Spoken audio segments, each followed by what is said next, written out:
मित्रों नमस्कार। एक पहले एपिसोड में मैंने धर्म ग्रंथों की चर्चा की थी। आज रामायण पर थोड़ी सी चर्चा करूंगा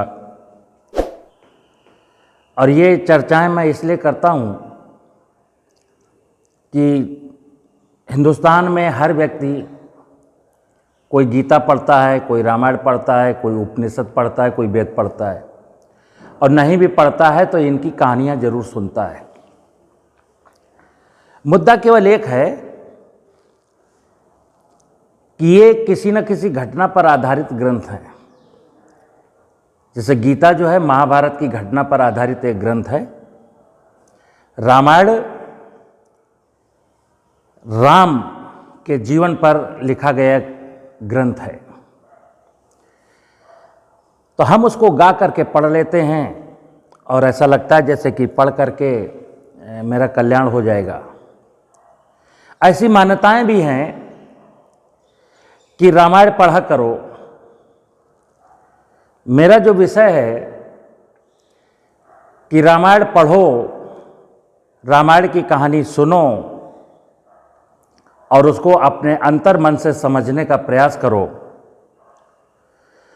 क्योंकि मित्र, कोई भी चीज़ पढ़ लेने से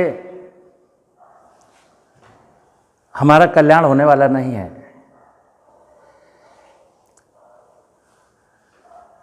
रामायण जिस व्यक्ति ने लिखी है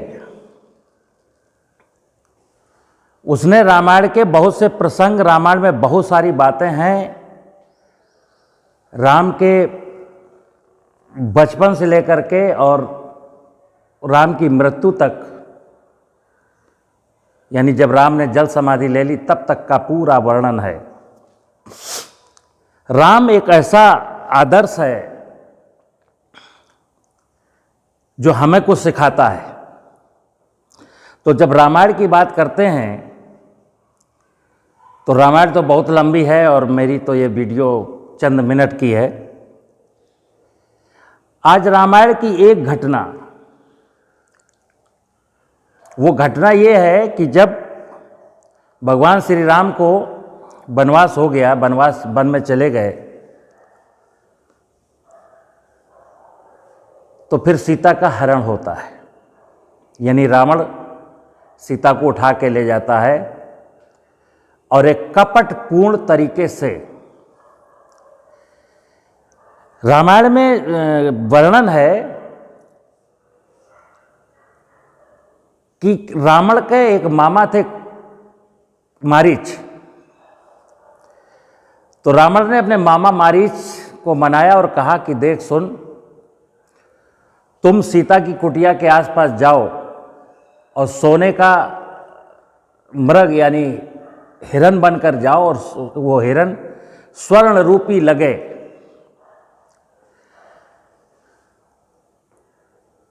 पूरी स्क्रिप्ट तैयार है।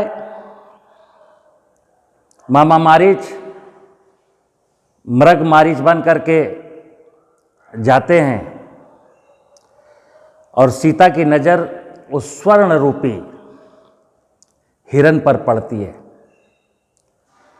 स्वर्ण रूपी हिरन पर सीता की नज़र पड़ती है और वो श्री राम से कहती हैं कि इसका आखेट मुझको चाहिए। अब यहां आपको समझना है, जहां तक श्री राम के बारे में, सीता के बारे में मैं जानता हूं और आप भी जानते होंगे और यह सत्य है कि अहिंसा के पुजारी हैं। मर्यादा पुरुषोत्तम श्री राम मांसाहारी नहीं हैं। एक प्रश्न उठता है कि एक हिरन का वध राम क्यों करेंगे?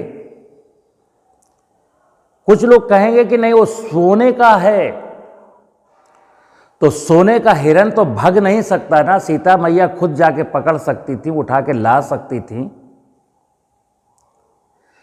तो मेरा मतलब जो है इस कहानी सुनाने का आशय जो है वो ये है कि इस घटना में, सीता हरण की घटना में, एक बहुत मार्मिक वस्तु, मार्मिक विषय छेड़ा है लेखक ने। और वो आम इंसान के जीवन में अगर वो इंसान समझेगा तो उसके जीवन में बहुत ही रचनात्मक सुधार होगा। विषय क्या है देखिए, ये मैं स्पष्ट कर दूं कि जनक की लाडली, जिनके यहां वैभव की कोई कमी नहीं थी, राजा दशरथ की पुत्र वधू, जो महल छोड़ करके राम के साथ जंगल में आ गई, यानी सीता माता को सोने से कोई मोहब्बत नहीं है। और सीता और राम और लक्ष्मण ये मांसाहारी भी नहीं है। अब ये कहानी उस रामायण में है, ना तो उस समय मैं था ना आप थे। और कई बार जो पौराणिक कथाएं हैं, पौराणिक कथाओं में जो बहुत सारी बातें ऐसी हैं जो विज्ञान के नज़रिए से, राजा राम के चरित्र के नज़रिए से उचित नहीं लगती, लेकिन लिखी गई हैं। तो इसका ये मतलब नहीं रामायण में कुछ चीज़ें गलत लिखी गई हैं। रामायण जैसा ग्रंथ हमारे जीवन को उत्तरोत्तर अंधकार से प्रकाश की ओर, अज्ञान से ज्ञान की ओर, असत्य से सत्य की ओर, अशांति से शांति की ओर ले जाने के लिए ये काव्य ग्रंथ, धर्म ग्रंथ लिखे गए हैं। यानी कि मनुष्य इन ग्रंथों को जब पढ़े तो उनके बीच बीच में जो कहानियां हैं उनको समझने का प्रयास करे तो क्या समझ में आएगा।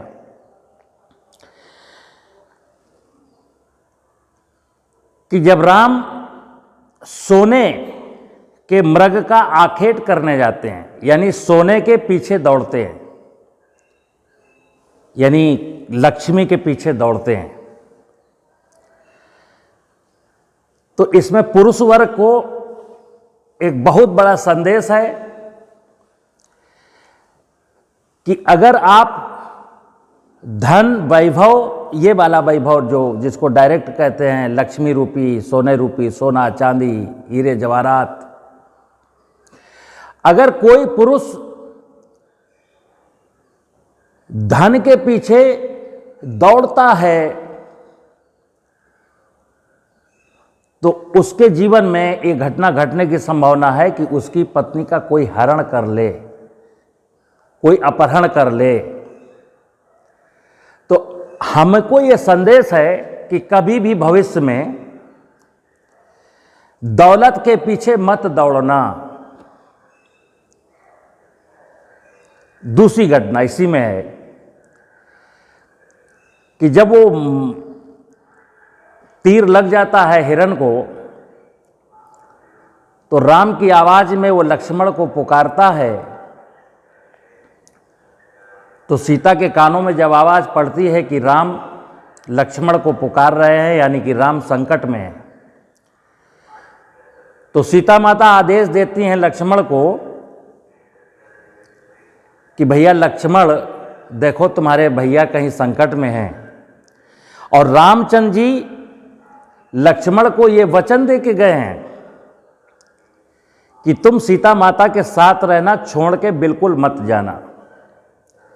लक्ष्मण के सामने बहुत दुविधा का विषय है कि राम का वचन निभाऊं या राम की मदद के लिए मैं उनके मदद के लिए जाऊं। सीता माता अनुरोध करती है कि हे लक्ष्मण, देखो जरा राम को संकट है, लक्ष्मण की मजबूरी है कि जाना है।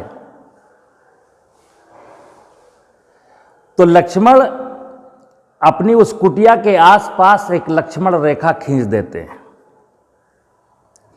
और सीता माता से कहते हैं कि किसी भी परिस्थिति में आप इस लक्ष्मण रेखा को पार नहीं करेंगी। उसके बाद कहानी आपको पता है, लक्ष्मण चले जाते हैं और रावण जो है साधु का भेष बना करके आता है और भिक्षा मांगता है।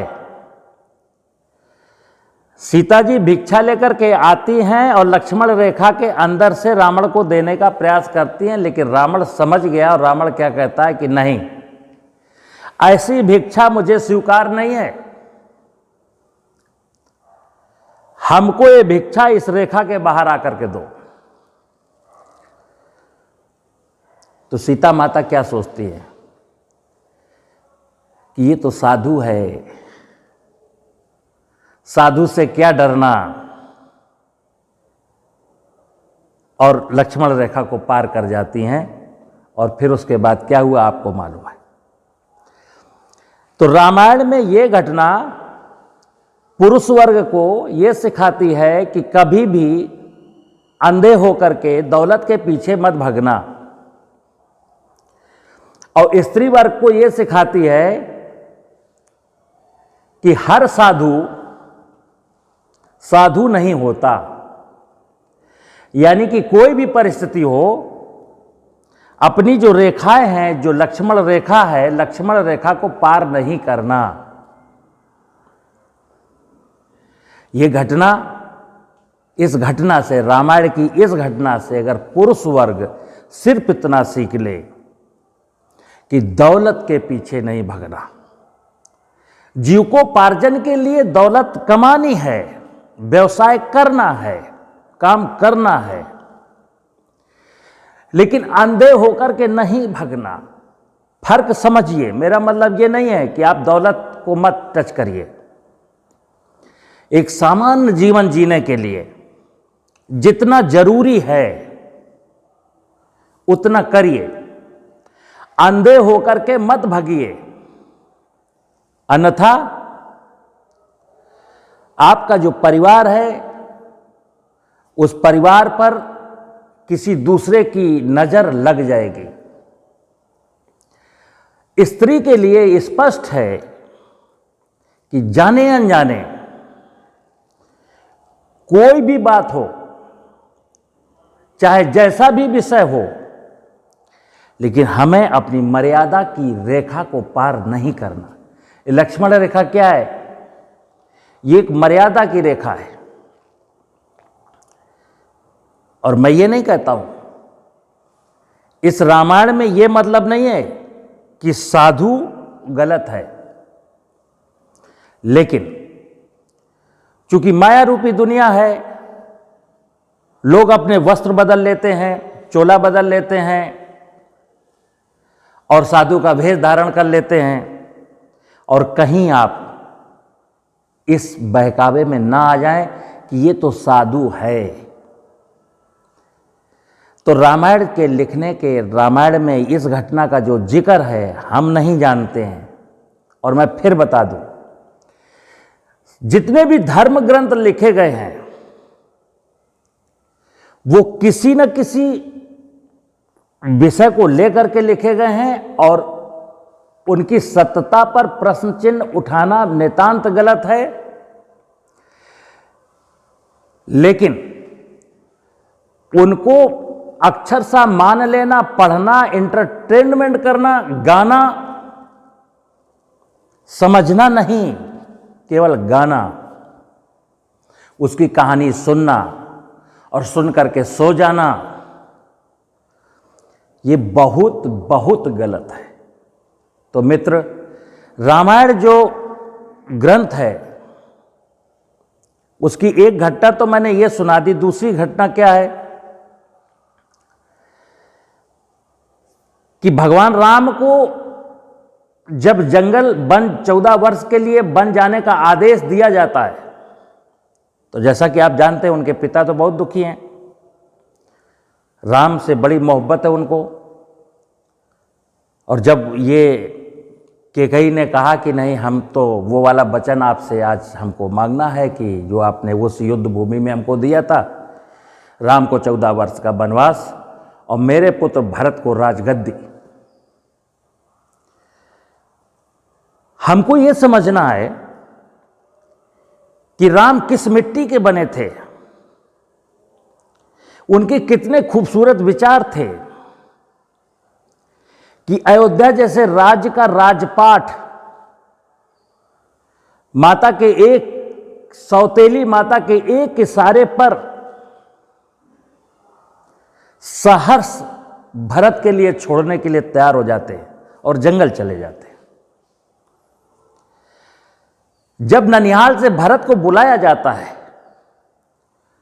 और राम नहीं मिलते भरत को, जब उनको ये पूरी कहानी पता चलती है तो भरत का देखिए, भरत को खुश होना चाहिए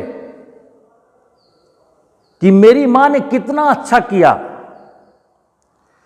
मुझे अयोध्या जैसी राजगद्दी में बैठने का अवसर प्रदान किया।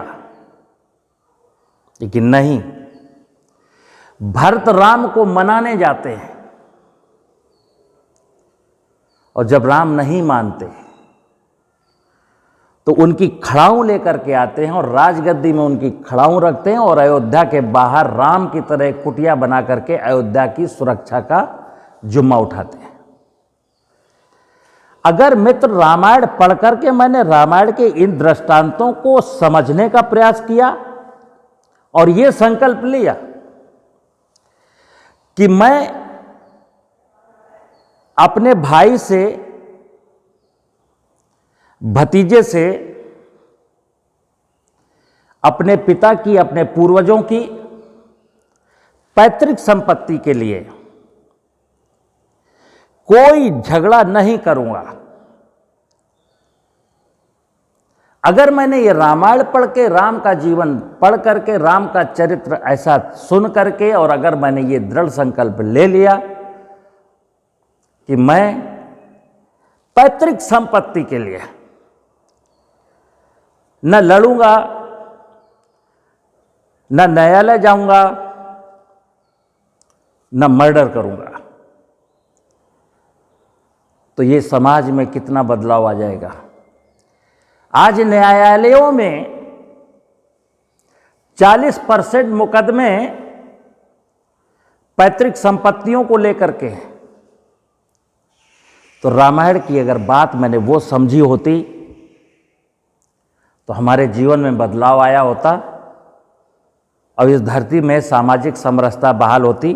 और फिर बता दो, एक बार आप अपने भाई के लिए पैतृक संपत्ति छोड़ करके तो देखिए, शायद उसका हृदय परिवर्तन हो जाए और उसको ये लगे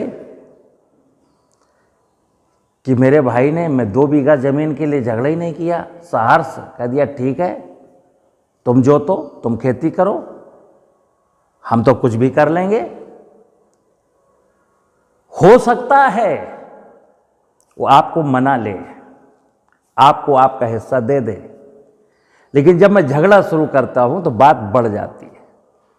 तो मेरा आशा मित्र यही है, मैं इस प्रकार की छोटी छोटी बातें आपके सामने रखता हूं और उद्देश्य केवल एक ही है कि हमारे जीवन में परिवर्तन कैसे हो। और धर्मशास्त्रों में एक बात स्पष्ट कर दी गई है कि धर्म सदैव परोपकार के लिए जीने की बात करता है। धर्म में एक भी संदर्भ ऐसा नहीं है कि व्यक्ति अपने निजी स्वार्थों के लिए जिए। तो धर्म तो परोपकार सिखाता है, धर्म त्याग सिखाता है, धर्म यज्ञ सिखाता है और राम का जीवन जो है त्याग का, समर्पण का यज्ञ कर रहा।